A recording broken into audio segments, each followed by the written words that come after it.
Hello mga baby loves! Welcome back to my YouTube channel. So for today's video po ay magluluto po tayo ng nilagang baka at ito po yung ating mga ingredients.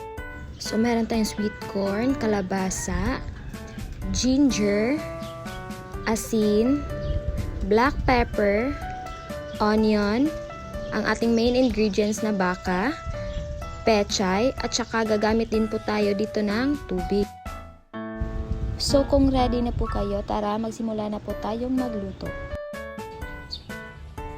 So ang una po natin na gagawin ay magpakulo lang po tayo ng tubig dito sa ating lutuan po. So after natin na mailagay itong ating tubig ay isunod naman po natin yung ating white onion. So after the white onion is maglagay din po tayo ng whole black pepper, and since wala akong whole black pepper ay pamintang durog na lang po yung gagamitin ko. And after 5 minutes, kumulo na yung ating tubig, ay ilagay na din po natin itong ating mga baka po, and then pakuluan po natin ito sa I think nagpakulo kami dito ng mga 3 hours po. So yun, 3 hours namin pinakuluan itong baka para sure na malambot yung baka pagkakain natin mamaya.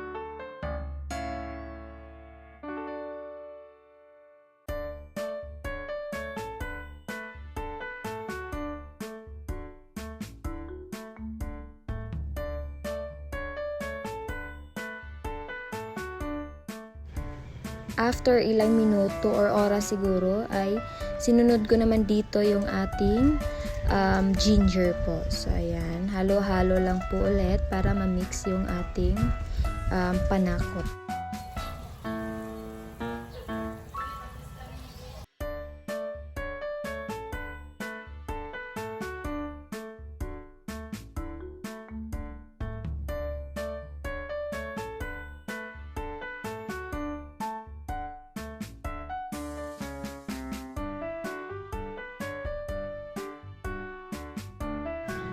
Then, ilagay naman po natin yung ating kalabasa. And since gustong-gusto ko dito sa luto na ito na durog yung kalabasa, ayan, nilagay ko siya ng medyo maaga po para durog na durog talaga. Yung parang nahahalo na lang yung ating kalabasa dun sa sabaw po.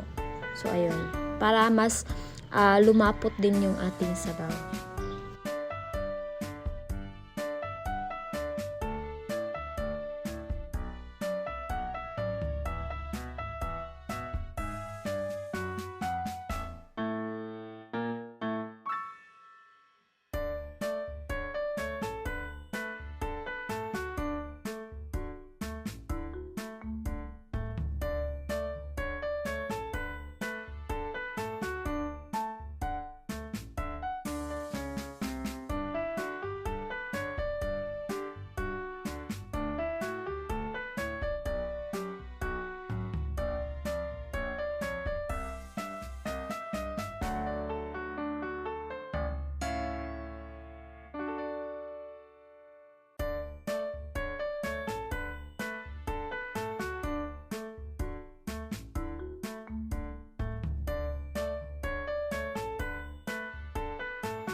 So ayan, malambot na po yung ating kalabasa kasi po nagkukulay orange na po siya.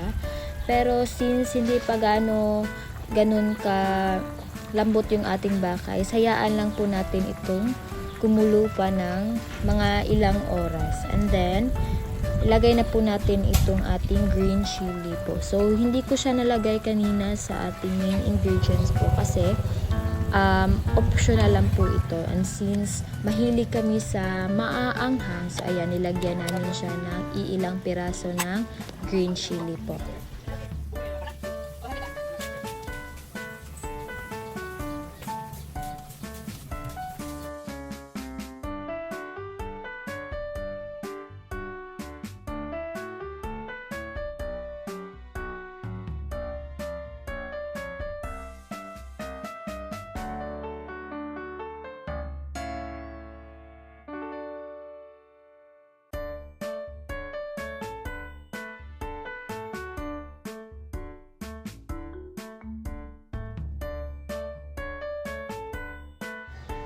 Dito naman sa part na ito ay ilagay na po natin yung ating mga mais. So pagpasensyahan nyo na po at medyo malaki po talaga yung pagkahiwa ko sa mais. Ayan. First time lang kasi nagluto ng ganito kaya ayan, hindi po perfect yung pagkakahiwa. Pero I guarantee you po, masarap po tong nilagang baka namin na ito.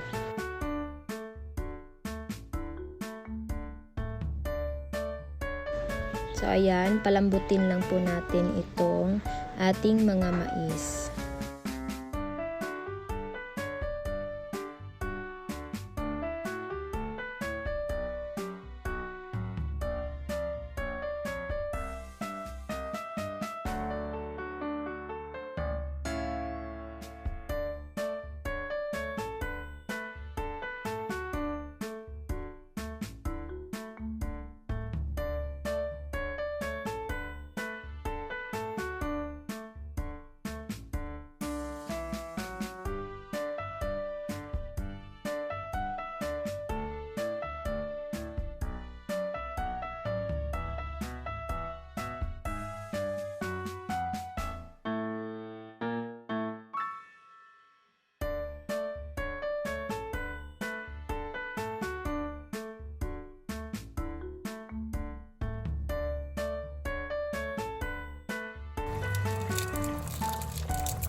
So ayan, lagyan na po natin ng ating mga pampalasa.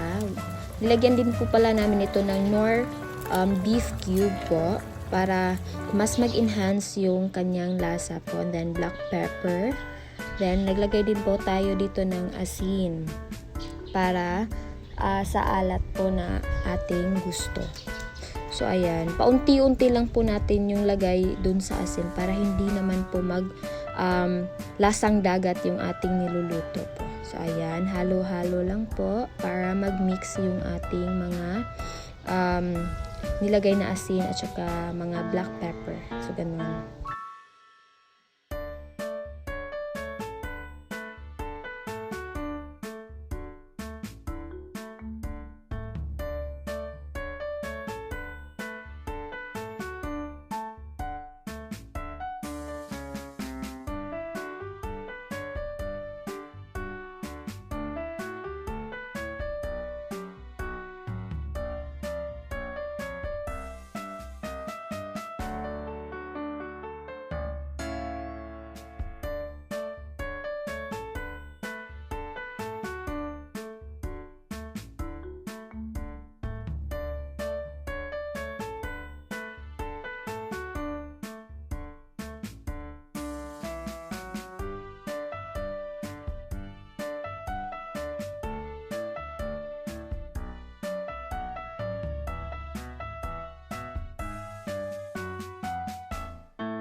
And dito naman sa part na to ay nakuha na namin yung lasa na gusto namin para dito sa ating nilagang baka. And then since malambot na yung ating baka, ay then isunod na po natin yung ating mga pechay po. So ilang minuto na lang po ay maluluto na itong ating baka. So palambutin lang natin ito ng kaunti yung ating mga pechay and ready to serve na po ito.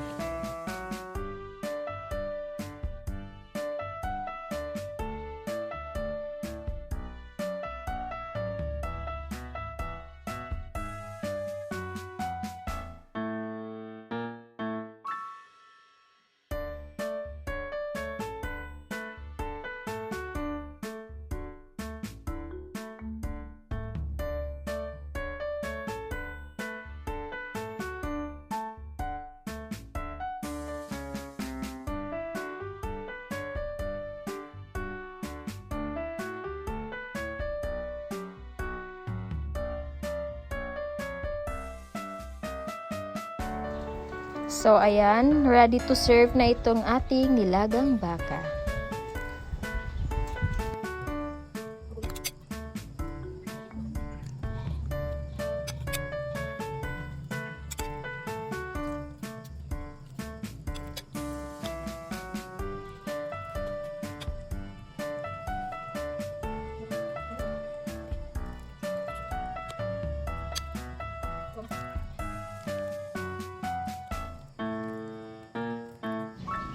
Tara, kain po tayo!